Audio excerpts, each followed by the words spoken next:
네, 오늘 말씀은 신명기 18장 15절부터 22절까지의 말씀입니다. 신명기 18장 15절부터 22절까지의 말씀입니다. 네, 저와 여러분이 교독하며 말씀을 읽도록 하겠습니다. 네, 하나님 여호와께서 너희 가운데 내 형제 중에서 너를 위하여 나와 같은 선지자 하나를 일으키시리니 너희는 그의 말을 들을지니라.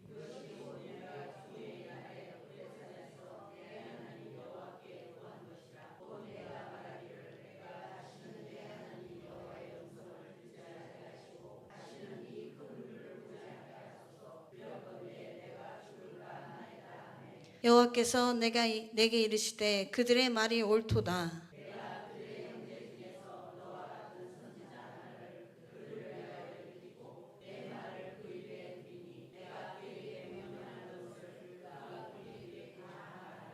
누구든지 내 이름으로 전하는 내 말을 듣지 아니하는 자는 내게 벌을 받을 것이요.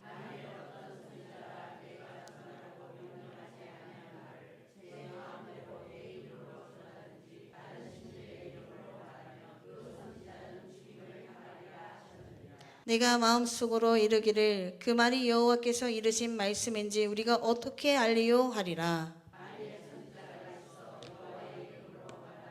증언도 없고 성취함도 없으면 이는 여호와께서 말씀하신 것이 아니요 그 선지자가 제 말씀대로 말하니 너는 그를 두려워하지 말지니라. 아멘.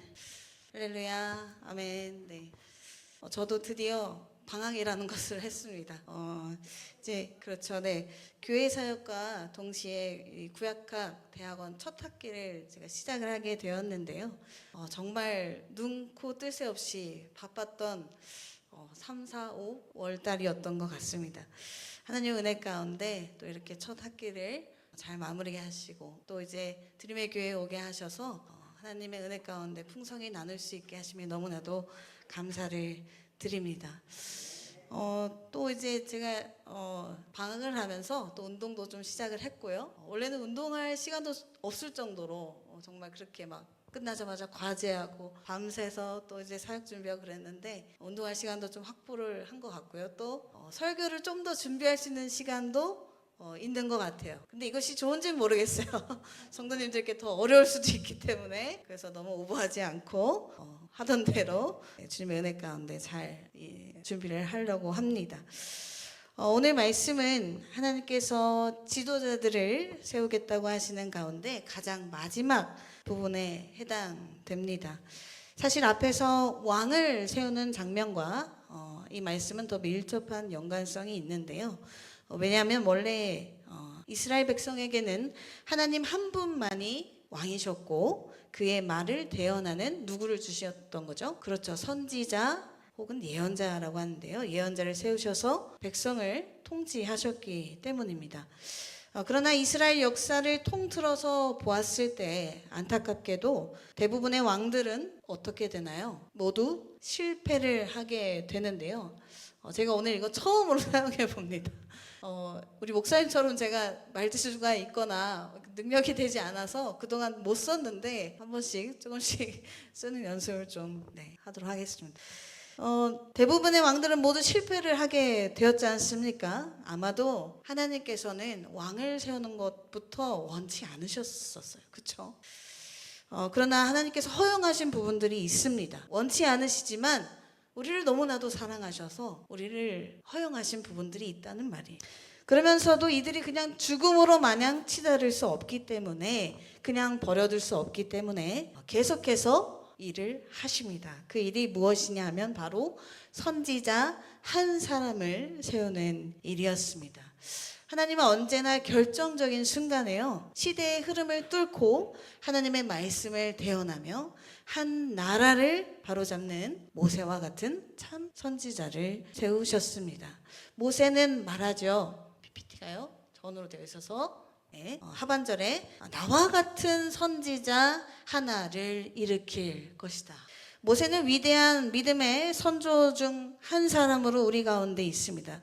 특별히 이스라엘한테는 모세가 어떤 존재인가요? 거의 맞아요. 거의 메시아와 같은 존재. 왜냐하면 토라라고 하는 율법을 준 인물이기 때문이죠. 이 모세는 애굽 이집트로부터 이스라엘 백성을 탈출시켰으며 가나안 땅으로 무사히 도착할 수 있도록 끝까지 이들을 인도했지 않습니까? 그러면서 모세 오경을 주었고요. 이것은 더 말할 것도 없겠죠. 사실 이것만으로도 너무나도 위대한 인물이지만 그러나 그가 위대한 지도자로 평가받는 이유는 이 18절 하반절에 내 말을 그 입에 두리니 내가 그에게 명령하는 것을 그가 무리에게 다 말하리라. 바로 자신의 입의 말이 아니라 어떤 말을 두었다고요? 하나님의 말을 두었고 그 말을 했기 때문에 모세가 위대한 선지자가 된 것이죠. 그런데 문제가 있습니다. 문제가 무슨 문제일까요? 벌써 PPT 이 배경부터가 너무나도 정신이 없어요. 바로 이 사람이 예언자다, 이 사람이 선지자다, 선견자다 하는 거짓 선지자들이, 그러한 성동들이 막 여기저기서 일어나기 때문이에요. 사실 오늘날도 마찬가지이지 않습니까? 특별히 한국 같은 경우는 좀 정치적으로 좀 독특한 위치에 있잖아요. 아주 여전히 휴전 국가이기도 하고 여러모로 뭐 정치적으로나 뭐 어떤 뭐 갈등이 너무나도 많은 나라예요.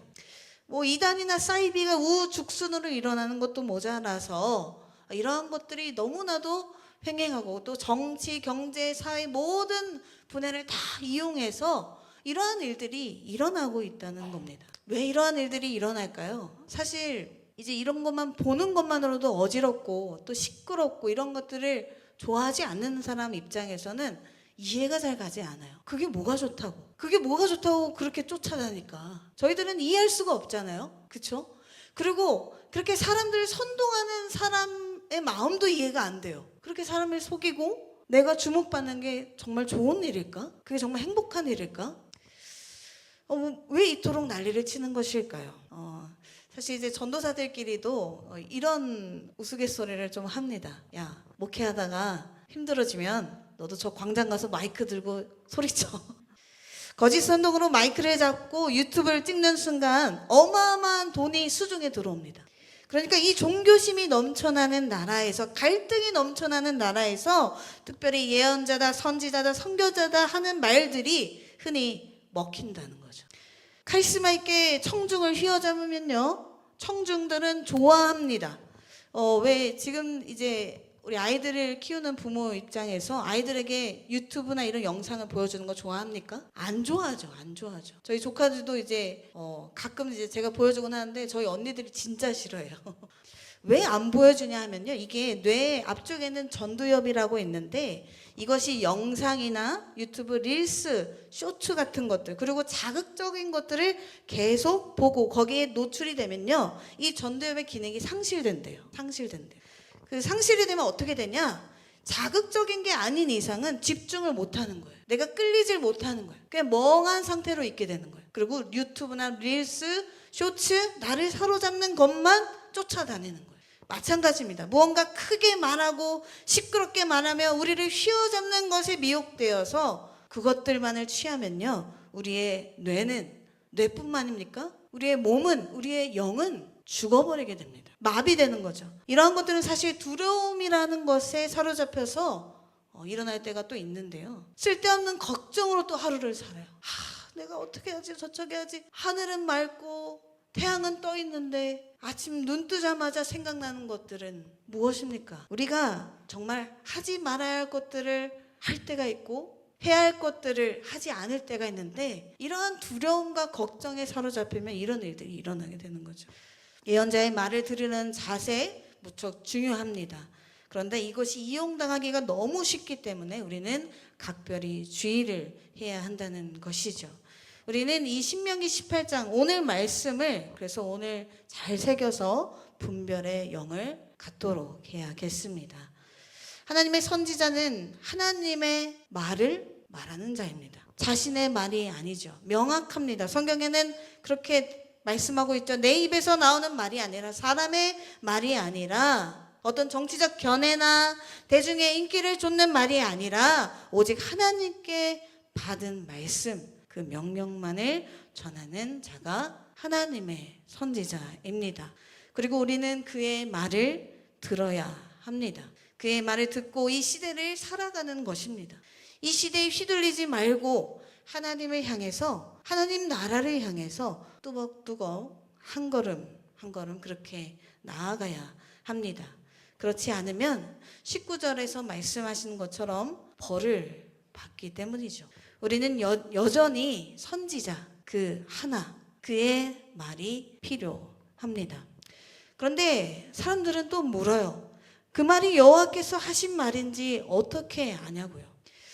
여러분, 왜 백성들이 호렙에서 선지자를 구했나요? 하나님의 말씀을 듣기 위해서 구했나요? 두려워서.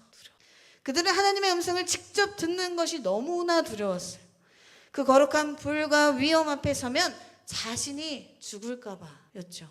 내가 지은 죄가 너무나도 많고 또 앞으로도 내가 바뀔 생각도 없는데 하나님을 대면하고자 하니 그것이 얼마나 두렵겠어요. 그래서 그들은 제발 우리 대신 하나님과 얘기해 줄 사람, 중보자를 달라, 그렇게 외친 거죠. 이 마음은 거룩함에 대한 거부이자 어떤 부담감입니다. 오늘날 우리도 마찬가지입니다. 하나님께 직접 물어보고 그분의 뜻대로 살려고 하는 그런 의지나 결단보다는요, 누가 그냥 대신 정답을 알려주길 원해요. 정답을 알려주길 원해요. 그 정답으로 매일매일 살아가길 원해요. 누가 옆에서 읽어주길 원하고 누가 알려주길 원하고, 그냥 나는 눈을 감고 귀를 닫고 크게 변화될 생각도 없고, 오늘날 거짓 선지자들이 양산하는 온상이 되어버린 것이 바로 우리의 이런 자세 때문일 수도 있어요. 여러분, 진짜 신앙은 누군가를 통해 답을 얻는 게 아닙니다.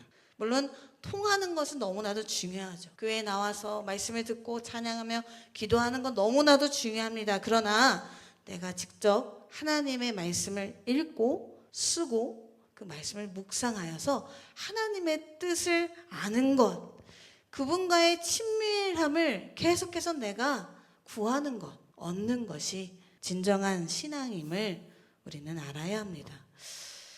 하나님께서 선지자 하나를 보내고 그 말을 들으라 하셨는데 그러면 제가 그 선지자를 찾지도 말고 듣지도 말라는 건가요? 그렇게 물을 수도 있어요. 사실 반은 맞고요, 반은 틀립니다. 왜냐하면 그 선지자 하나를 우리 가운데 보내주셨기 때문인데요. 그 선지자 하나는 누굴까요? 과연? 누군가요? 예수 그리스도입니다. 예수 그리스도. 더 이상 저희는 참 선지자가 누구냐 고민할 필요가 없습니다. 만일 우리도 이 신명기의 말씀만 일부분만 가지고 있었다면, 야, 그 선지자 도대체 누구야? 하면서 평생을 허송세월했을지도 모릅니다. 이스라엘 백성은 어쩌면 온건할 수도 있어요. 온건한 것일 수도 있어요. 그러니까 우리가 이 시대 가운데 놓여지면 우리가 이스라엘 백성보다 더 나았을까요? 더 나았을까요? 저는 그렇지 않다고 봅니다. 그들보다 더 많은 죄를 졌을 수도 있어요. 지금도 사실 시간과 순간을 허비할 때가 많잖아요. 예수님이 오셨고 예수님을 만났고 예수님을 믿는다고 하면서도 마치 예수님이 없는 사람처럼, 아이고 어떡하지? 아이고 어떡하지? 사람을 두려워하고 내 미래를 두려워하고 내 체면을 두려워하고 두려움에 사로잡혀 사는 거예요. 그러면 그럴수록 더 미혹될 수밖에 없는데 말이죠. 그 두려움에 사로잡혀서 산다는 말입니다. 그런데 우리가 이스라엘 백성보다 더 나은 것이 뭐가 있겠다고 말할 수 있겠어요? 우린 예수님이 계시고 예수님이 우리를 구원하셨다는 사실을 알면서도 온 마음으로 온 세포가 깨닫지 못하고 있는 거잖아요. 하나님을 두려워하는 일 외에는 두려워하시지 말기를 바랍니다. 주 예수 그리스도의 말씀 외에는 다른 말들을, 나의 말을 포함한 거짓 선동들에 휘둘리지 마시기를 바랍니다. 바로 예수 그리스도께서 우리 가운데 계시기 때문이지요.